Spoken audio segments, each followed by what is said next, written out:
నమస్కారం. తీర్థయాత్ర కార్యక్రమానికి స్వాగతం. శ్రీరామ రామ రామేతి రమే రామే మనోరమే సహస్రనామ తత్తుల్యం రామనామ వరాననే. ఒక రామనామం 1000 విష్ణునామాలతో సమానమైనది. రామనామ జపం వల్ల మహత్తరమైన పుణ్యఫలం కలుగుతుంది అని సాక్షాత్తు పరమేశ్వరుడే పలికాడట. అటువంటి జగన్మంగళ కారకుడైన శ్రీరామచంద్రుడికి ఏటా కళ్యాణం వైభవోపేతంగా జరగడం మనకు తెలుసు. కానీ విశేషించి లోక కళ్యాణం కోసం 2 సార్లు కళ్యాణోత్సవం జరిగే ప్రత్యేకత గల ఆలయం డిచ్పల్లి శ్రీ సీతారామచంద్రస్వామి ఆలయం. అంతేకాదు గొప్ప శిల్పకళా వైభవంతో దక్షిణాది ఖజురహోగా అభివర్ణించదగిన అద్భుత మందిరం ఇది.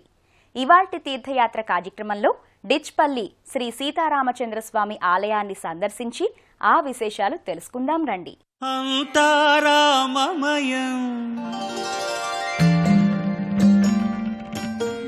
ఈ జగమంతారామమయం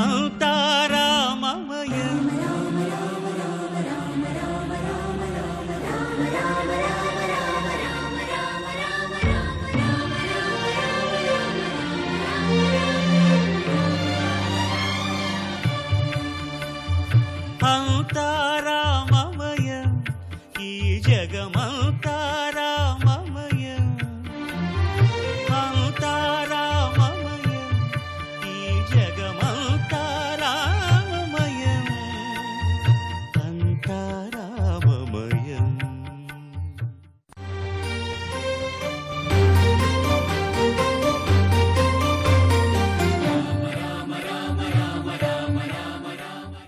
రాముడు పురుషోత్తముడు, విశ్వంలోని సకల సద్గుణాలకు ప్రతీక, అన్ని కాలాలకు ఆదర్శప్రాయుడు, అందరికీ ఆరాధ్యుడు.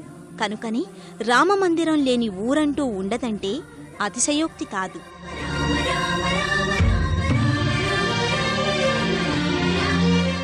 వాటిల్లో ప్రసిద్ధి చెందిన ఆలయాలు ఎన్నో ఉన్నాయి. నిజామాబాద్ జిల్లాలోని డిచ్పల్లి గ్రామంలో గుట్టపై ఉన్న రామాలయం చారిత్రక ప్రాధాన్యతను, శిల్పకళా వైభవాన్ని, ఆధ్యాత్మిక మహాత్మ్యాన్ని అలా విశేషించి ముప్పేటలుగా ముడివేసుకున్న ముచ్చటైన ఆలయం.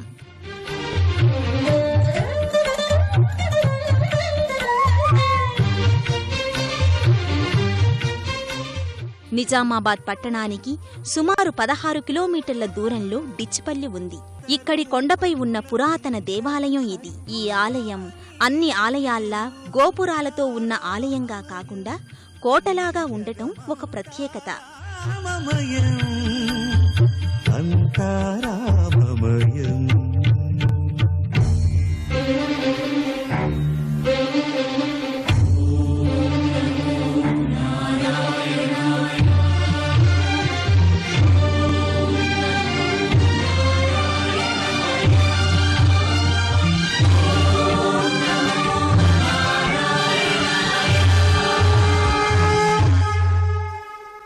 కొండపై ఆలయం తూర్పు అభిముఖంగా ఉంది.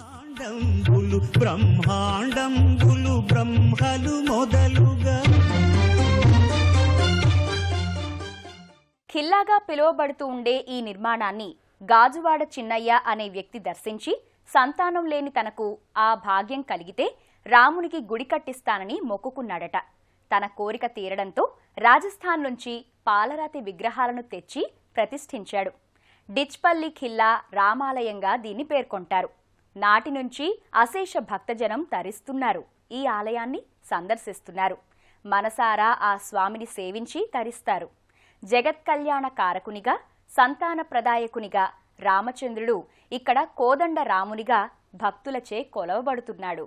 శ్రీరామ రామ రామేతి శ్రీరామ రామ రామేతి రమే రామే మనోరమే రమే రామే మనోరమే సహస్రనామ తత్తుల్యం సహస్రనామ తత్తుల్యం రామనామ వరాననే రామనామ వరాననే.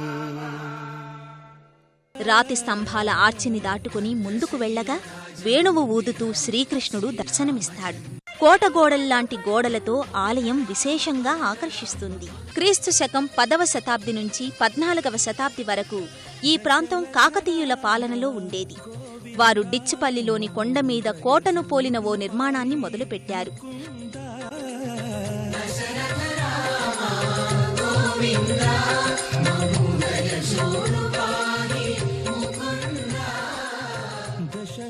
ఆలయ శాసనాలననుసరించి 14వ శతాబ్ది నిర్మాణంగా తెలుస్తున్న ఈ రామాలయం ప్రశాంతమైన వాతావరణంలో యాత్రికుల మనసులకు ఆధ్యాత్మికానందాన్ని పంచుతూ ఉంటుంది. శత్రుదాడుల కారణంగా నిర్మాణం యావత్తూ నాడు పూర్తి కాకపోయినా ఆలయ కుడ్యాలపైని శిల్ప చాతుర్యం సందర్శకులను సంభ్రమాశ్చర్యాలకు లోను చేస్తుంటుంది.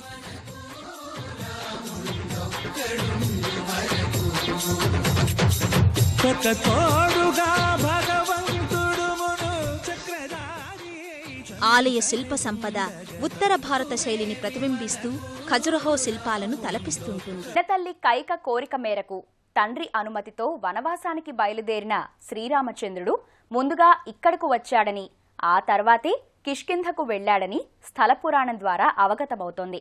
అందుకే ఆంజనేయుని విగ్రహ ప్రతిష్టాపన గర్భాలయంలో జరగలేదని చెబుతారు. ఇది ఒకప్పుడు శక్తి స్థలమని, సీతారామ లక్ష్మణ విగ్రహాలకు పక్కగా శక్తిపీఠం నేటికీ దర్శనమిస్తోందని పేర్కొంటారు. ఆలయానికి ఎదురుగా ధ్వజస్తంభం, దానికి ముందువైపు ఉన్న మండపంలో నమస్కార ముద్రతో శ్రీ ఆంజనేయుడు సింధు అభయముద్ర, ఎడమచేత ధనస్సును ధరించి శ్రీరాముడు, కుడి చేతితో అభయముద్రతో అలాగే పక్కనే సీతమ్మవారు ఓ వైపున నిలువగా మరోవైపు లక్ష్మణుడు ధనుర్ధారి అయి దర్శనమిస్తాడు.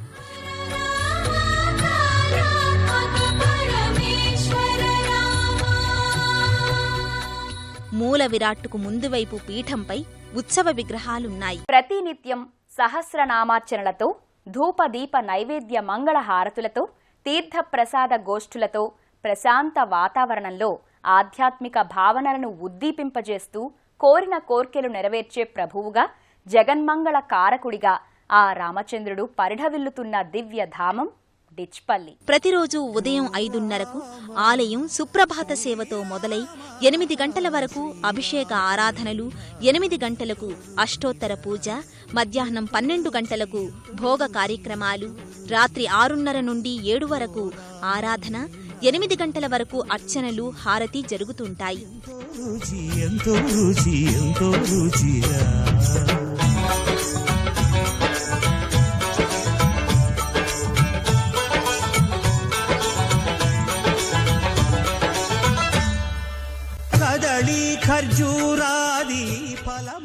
నవగ్రహ మంటపంలో నవగ్రహ పూజలు జరుగుతాయి.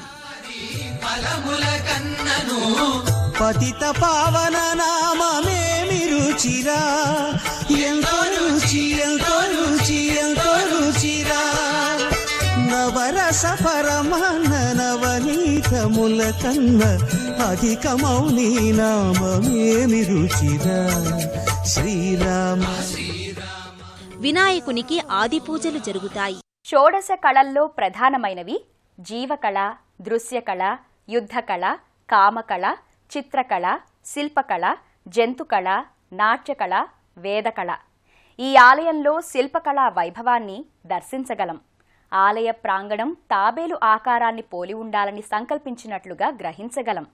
కూర్మాకారంలో గల ఆలయాలు శ్రీకూర్మంలోనూ, తిరుపతి దేవస్థానంలోనూ కానవస్తుండగా ముఖ్యమైన మూడవది డిచ్పల్లిలోని ఈ రామాలయమే. కూర్మం పైన పద్మం, పద్మం పైన అమ్మవారు నిలిచి, అమ్మవారి హృదయంలో ప్రతిష్ఠించబడిన శ్రీ మహావిష్ణువు ఆధ్యాత్మిక మహత్యం గల రామాలయం ఇది.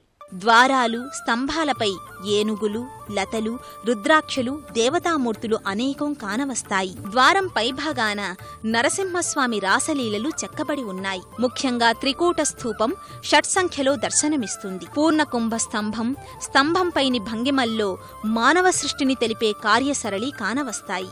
నృత్య భంగిమల స్త్రీమూర్తులు కూచిపూడి ముద్రల్లోనూ కొంతమేరకు కానవస్తారు. ఈ శిల్పకళను చూసి అచ్చరువునొందని వారు, ఆనందపడని వారు ఉండరు. మరి ఆసనం గజాసనమని, కూర్మాకారం చుట్టూ అష్టదిక్పాలకులు పర్యవేష్టించి ఉంటారని చెబుతారు. ఇక్కడ రాముడే శివుని పూజించేవాడట. అందువల్లనే శైవ వైష్ణవాలు రెండూ సమ్మిళితమైన స్థావరంగా చెబుతుంటారు. చుట్టూ పచ్చని పంట పొలాలున్నాయి. శ్రీరామచంద్రుడి ఆలయానికి ఆగ్నేయంగా కోనేరు ఉంది.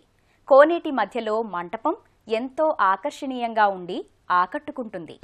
ఆలయం ఒక ఆహ్లాదకరమైన వాతావరణంలో ఎంతో హాయిని చేకూరుస్తుంటుంది. కోనేటి దక్షిణాన అఖండ దీపారాధన చేస్తే కోర్కెలు నెరవేరుతాయని విశ్వసిస్తారు.